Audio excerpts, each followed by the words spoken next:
students, welcome back to the chemistry class.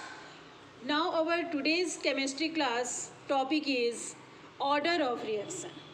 Okay, since we know thoroughly that what is rate law and the experimental components that are involved in the rate law, that is x and y.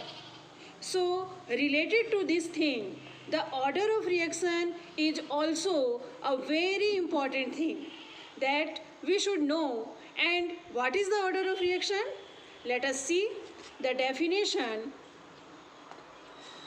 The order of a chemical reaction with respect to each reactant is defined as the exponent to which the concentration term of that reactant in the rate law is raised. So let me give you a brief idea that suppose I have earlier explained that a raised to x and a raised to x and b raised to y. So in this case, the order of reaction for the component A, or I could say that the order of reaction for the reactant A is now X, and from the reactant B will be Y. So based on study what is order of reaction, so according to rate law, the rate is equal to K A raised to X and B raised to Y.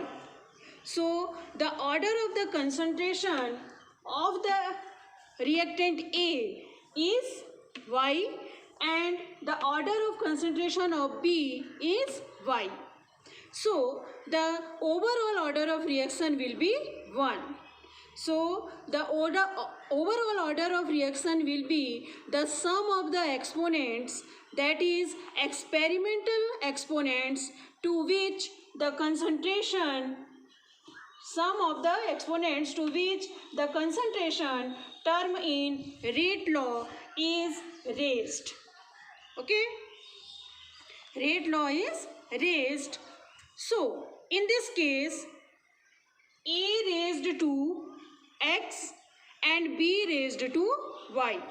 So that's what these experimental exponents are raised to, the reactants, and what we have to do, we have to make its sum of it. Okay, so that is X plus Y. So in this case, the X plus Y will be the overall order of the reaction. Okay, it's very much simple, right? So let us see an example. So what we could describe, what is actually the order of the reaction? I have mentioned an example like the H2 plus I2 will give you 2 times HI. So the rate law that has been mentioned for this equation was formed to be rate is equal to K H2 into I2.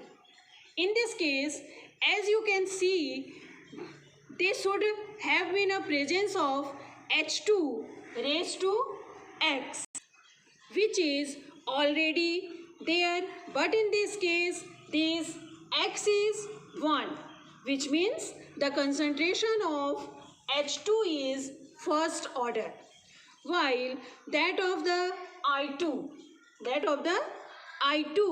they should have been a presence of Y, but in this case the Y is equal to 1. So therefore Y which is equal to 1, which means concentration of H2 is also first order, right? So for each reactant, the order can be different or will be the same. So our main concern is what would be the overall order of reaction.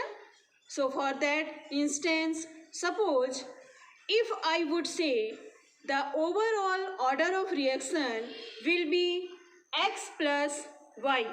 So in this case 1 plus 1, which means 2. So basically this whole reaction is a second order reaction. Means this reaction will depend on the two reactants, that is for H2 and for I2 also.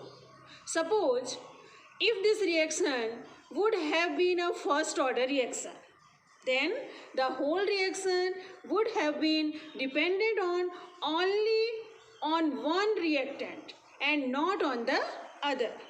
So therefore the order of reaction can be 1, can be 2, 3 or can be 0. 0 also means the reaction would not depend on the reactant. It will go on simultaneously. It will go in a very spontaneous process. So this was the order of reaction, and we could determine the order of reaction also. So for now the order of reaction is the experimental components. It is the sum of the experimental components of the reactants raised based on the rate law. Okay. So I hope you have got to know what is order of reaction, and we will do the further things related to this topic also in the next class. Okay. So thank you students.